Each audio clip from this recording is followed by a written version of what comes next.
Buenos días, sean todos bienvenidos a su noticiero informativo económico, transmitiendo desde la ciudad de Bogotá. Los saluda Rosy Rico. Hablaremos sobre las revelaciones de FENALCO frente a las nuevas cargas tributarias que se avecinan, como es el aumento del IVA del que habla el gobierno. José y Victoria nos dará más información sobre esta noticia. El gremio de los comerciantes le hizo un fuerte llamado al gobierno sobre el excesivo cobro de impuestos al sector formal. Pide que el gobierno reduzca la tarifa del IVA a un 15% y que las extorsiones se frenen en algunas regiones del país, ya que de lo contrario a esto se vería afectados los comerciantes formales, ya que se verían en clara desventaja frente a la competencia informal y el contrabando. El gobierno haya presentado oficialmente una nueva reforma tributaria, la Federación Nacional de Comerciantes, FENALCO, se anticipó a estas presentaciones y pidió que no sean los consumidores colombianos los que tengan que hacer el mayor esfuerzo. Según el presidente de FENALCO, Guillermo Botero, el comercio formal no soporta el aumento del impuesto del IVA a las tarifas generales, ya que es difícil competir con el mercado informal. También afirmó que si hay temor con el acuerdo de paz, también hay espanto empresarial con la nueva reforma tributaria. Botero también afirmó que la tributación para el empresario colombiano llegó a sobrepasar el 50% para el otro año. Pero la tributación para el empresario colombiano llegó a límites inmanejables, que el otro año espera sobrepasar el 50%. Por eso surgió la reforma tributaria para racionalizar el estatuto tributario y reducir los impuestos para las sociedades. En vez de incrementar así la carga para las empresas y los consumidores. Vía Cúcuta-Pamplona sería cuarta generación. La construcción y elaboración de la vía cuarta generación Cúcuta-Pamplona sería un hecho que desde hace 4 meses de espera el gobierno presupuestal decidió hacer la adición presupuestal que presenta el proyecto. En espera de 4 meses, el pueblo cucuteño por fin parece tener una respuesta acerca de la elaboración o la construcción de la vía que conduce de Cúcuta a Pamplona. El día martes 20 de septiembre, el ministro de Hacienda, Mauricio Cárdenas, visitó la capital norte santanderiana con el fin de informar sobre este proyecto. Ya contaba con el aval fiscal para la elaboración y que ahora solamente faltaba esperar que la Agencia Nacional de Infraestructura aprobara e iniciara la licitación. Sucedía esta reunión del ministro Mauricio Cárdenas con los diferentes gremios a los cuales él informaba acerca de este cambio. La Agencia Nacional de Infraestructura al mismo tiempo se reunía con 14 miembros de empresas nacionales extranjeras con el fin de informarles el nuevo cambio que tendría el presupuesto inicialmente acordado para esto, el cual fue una diferencia de 300 millones y que ahora sería de 1.5 billones lo que costaría la elaboración de esta vía de cuarta generación. Dicho aumento en el presupuesto generó una controversia entre el vicepresidente Germán Vargas Lleras y el ministro Cárdenas, al cual el vicepresidente le pedía y le exigía mayor celeridad y eficacia en el proceso. Originó a comienzos de año, el 4 de mayo para ser más específicos, que fue el día en que las empresas que debían haber hecho sus inscripciones para ver si las aprobaban para que llevaran a cabo este proyecto, no hizo ninguna lo hizo. Las licitaciones por parte de ellas nunca llegaron, los cuales les hizo pensar que esto haría que se cancelara el proyecto. El presidente de la Agencia Nacional de Infraestructura al ver esto debió haber realizado algún replanteamiento del proyecto, más sin embargo el vicepresidente decidió que esto seguiría tal cual como estaba, con los mismos estándares y exigencias realizadas, pero más sin embargo él decidió hacer una reducción o más bien un recorte de costos en los cuales no obligaría a la empresa o no sería una obligación realizar 5 metros de calzada que se harían desde el municipio de Pamplonita hacia Pamplona. Además, y los principales beneficiados por este tipo de obra, por esta nueva construcción, sería el municipio de Pamplona, Pamplonita, El Diamante y La Don Juana. Además de que no solamente se construirían este tipo de vías, sino que también se rehabilitarían 5 metros de calzada, 51 metros de calzada sencilla, se construirían 600 metros de doble calzada y también se realizaría la rehabilitación de 11 kilómetros de calzada que se encontraba parcialmente deteriorada. ¿Cómo está impactando el empleo en el desarrollo vial en Bogotá, con las nuevas vías de infraestructura de Bogotá?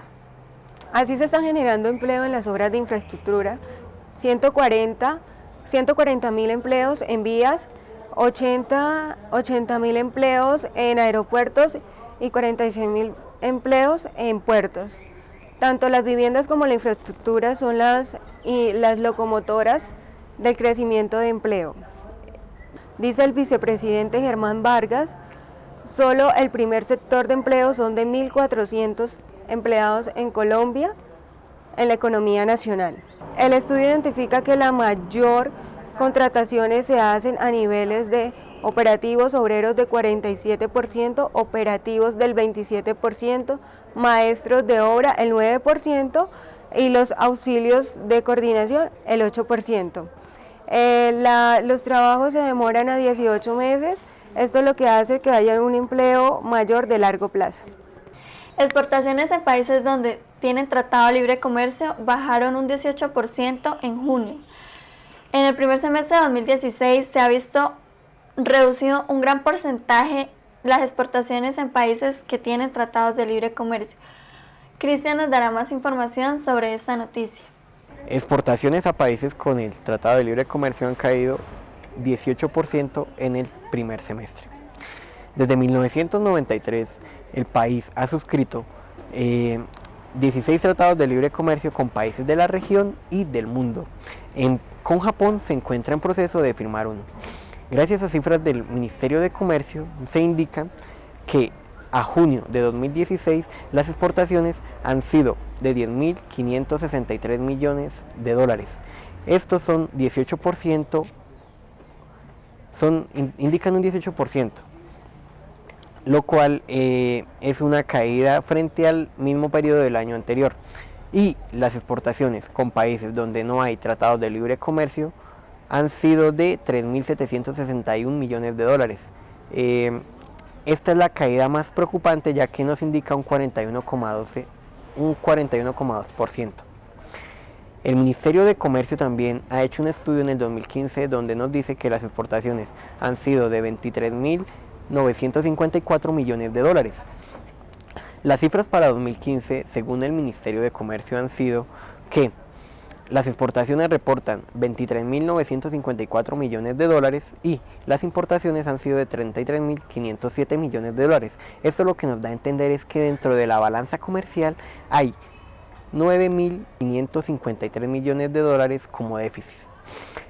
La ministra de Comercio, por su parte, María Claudia Lacorte, en representación del gobierno, ha dicho que los TLC facilitan a los empresarios poder interactuar con mercados internacionales, lo cual les ayudará a darle un valor agregado a sus productos y entonces se podrá satisfacer la demanda local. Otros analistas de la industria nacional han dicho que no se encuentra el mercado nacional preparado para estar en el mercado internacional. El Ministerio de Comercio afirma que 250 productos nuevos han entrado a Canadá gracias a los tratados de libre comercio. Por su parte, Enrique Pedraza, vocero de TLC al Desnudo, ha dicho que la canasta exportadora aún no se ha diversificado, lo cual indica que las exportaciones no son de gran nivel y no representan un avance significativo para el comercio local. Sergio Clavijo, representante o presidente de la Asociación Nacional de Instituciones Financieras, ha hecho un balance dentro de los 4 años con el Tratado de Libre Comercio con Estados Unidos, en donde nos ha dicho que las exportaciones han sido de una caída del 24,8%, ya que en el 2016 era de 22.000 millones de dólares y en 2016 ha sido de 9.300 millones de dólares.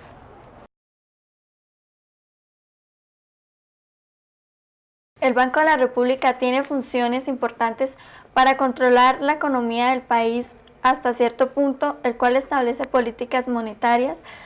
Para lograrlo, una de estas fueron las subidas de las tasas de interés, más que todo como una herramienta para controlar la inflación que se originó desde el cierre del año pasado y se viene presentando este año.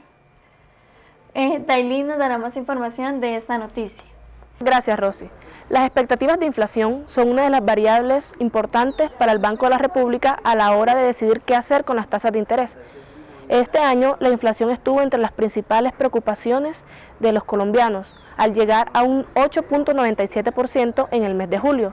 En las últimas semanas, el Banco de la República decidió hacer una pausa de la subida de esta tasa, al alcanzar un 7.75%, ya que los expertos pronostican una baja de 6.77% en el mes de agosto a un 6.26% en el mes de septiembre. El ajuste de la economía del país avanzó a un buen ritmo. Lavinia nos dará más información sobre esta noticia. El ajuste de la economía del país avanza a buen ritmo. El ritmo de la cuenta que mide los ingresos y gastos se redujo en el segundo trimestre en una proporción mayor a la que se esperaba el gobierno. La labor de acomodar la economía a las nuevas condiciones del mundo avanza a buen ritmo de acuerdo con los expertos. El déficit de la cuenta corriente que mide la diferencia entre ingresos y gastos del país se ha reducido en el primer semestre del año en una proporción superior a la que estaba prevista tanto por el gobierno como por el Banco de la República. De esto estamos hablando de 6.284 millones en el primer semestre. Es decir, el sueldo en el que reciben los gobiernos mes a mes para su funcionamiento alcanza cada vez más para cubrir los gastos que se tienen. De acuerdo con la balanza de pagos del emisor, el déficit corriente del primer semestre del año, que fue de 6.284 millones de dólares, explica principalmente que fue relativo con la balanza comercial. Podemos destacar que Alejandro Reyes, director de investigaciones económicas, explica que esto fue sorprendente porque tuvo una corrección muy importante, ya que tuvo esfuerzos significativos en la balanza comercial.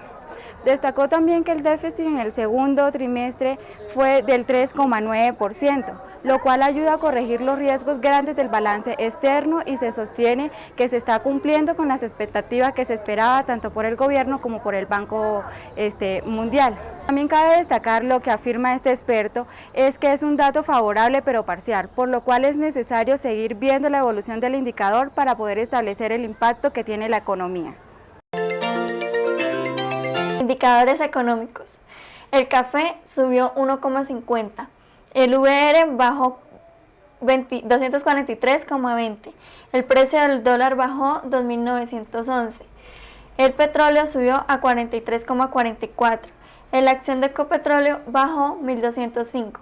En la entrevista tenemos al director de la revista El Portafolio, Ricardo Ávila, que nos da su punto de vista sobre la pregunta: ¿hasta dónde la inversión y el crecimiento económico se verán afectados de no aprobarse el plebiscito? La cuenta regresiva, con miras a la fecha del 2 de octubre, en la cual los colombianos se pronunciarán con respecto a los acuerdos firmados con las FARC en La Habana y que determinarán el futuro del posconflicto. Con respecto a este tema, los economistas también están enfrascados en un debate que tiene que ver con aquello que se conoce como el dividendo de la paz. Este está relacionado con un aumento en la tasa de crecimiento de la economía colombiana que, de acuerdo con diferentes análisis, oscilaría entre el 0.3 y el 2% de crecimiento adicional por cuenta de eliminar una de las principales fuentes de violencia en el país. Pero más allá de esa discusión, también hay otra que es interesante, y esta tiene que ver con algo que el economista español Xavier Saladí Martín menciona como el dividendo negativo de la paz, y este está relacionado con la posibilidad de que triunfe el no. De acuerdo con este analista, en caso de que esa sea la decisión mayoritaria de los colombianos, habría un coletazo que reduciría por lo menos a la mitad la tasa de crecimiento, algo que no es una perspectiva favorable para una economía que está avanzando a una tasa cercana al 2% anual. Sus motivos es que, de un lado, la percepción de riesgo del país se vería muy afectada, entre otras razones, porque buena parte de las empresas ya han incorporado en sus cálculos el hecho de operar en una nación más tranquila. Y si vuelven las preocupaciones de seguridad, decisiones claves relacionadas sobre todo con la inversión y las apuestas en el territorio colombiano serían revisadas. Ojalá no suceda así, porque efectivamente la posibilidad no solo de que Colombia pueda eliminar una importante fuente de violencia, sino que se superen adicionalmente las diferencias que nos han partido como sociedad durante tantos años, se vería más complementada con un efecto que sería muy perverso e indeseable para el futuro de la economía colombiana. Bienvenidos a nuestra sección Econotas. 1. Insiste el salario mínimo por regiones. El presidente de la Asociación Colombiana de Administradoras de Fondos de Pensiones y Cesantías, Asofondos, Santiago Montenegro Trujillo, durante la instalación del Taller Nacional de Periodistas en Bogotá, el dirigente gremial explicó que uno de los principales problemas económicos del país es la corta diferencia que hay entre el salario mínimo y el salario promedio. En este sentido, afirmó que se requiere establecer un salario diferenciado por regiones teniendo en cuenta la realidad de cada zona. 2. Ecopetrol avanza en meta del ahorro. Durante la conferencia que se realizó, el presidente de Ecopetrol, Juan Carlos Echeverry, en el marco del Congreso número 33 de ENERCOL, Conferencia Energética Colombiana, el directivo afirmó que la meta del ahorro proyectada para el 2020 es de 4.5 billones. Y de esta ya se han logrado 3.2 billones. Muy bien, esto significa que al día de hoy ya han logrado la proyección del 3.5 billones, que era el estimado que se tenía para el 2018, lo cual indica que el programa de transformación está dando buenos resultados. 3. La economía colombiana está desacelerando. El comportamiento de la economía en el segundo trimestre del año 2016 no llenó las expectativas según los analistas, ya que Colombia obtuvo un crecimiento entre abril y junio de solo 2%, frente a Perú que creció un 3.7%. Las razones por las cuales desaceleró la economía colombiana son la falta de dinámica del sector de las obras civiles, ya que este es un gran dinamizador de la actividad económica, por cuenta del ambicioso programa de infraestructura que impulsa la administración de Santos. Se ve que la industria está creciendo y por lo tanto de manera positiva, pero por debajo de las expectativas iniciales. Por cuenta de esta situación, pues habrá que tener una buena dosis de suerte para llegar a la meta oficial del 3%, crecimiento en el año 2016 fijado por el Ministerio de Hacienda. Lo implica que Colombia tendrá que crecer en este último semestre casi 4%, lo cual resulta difícil si se tiene en cuenta los estragos en el mes de julio hizo el paro camionero. 4. Avanza la aprobación del presupuesto. Las comisiones económicas del Congreso aprobaron el presupuesto para el próximo año, el cual será de 224.4 billones de pesos, y sobre este monto se hicieron traslados presupuestales de 4.5 billones de pesos. Respecto a este tema, el ministro de Hacienda, Mauricio Cárdenas, afirmó que el próximo año habrá más presupuesto para subsidiar educación, salud, familias en acción y para subsidios eléctricos. Estos son los ejes sobre los cuales el Congreso de la República ha hecho un ajuste importante sobre el presupuesto para inversión de 2.3 billones de pesos. Otros sectores que salieron favorecidos con esta decisión fueron los de inclusión social, salud, agropecuaria y educación. Muchas gracias, estas fueron las noticias por el día de hoy económicas, nos veremos en la próxima oportunidad.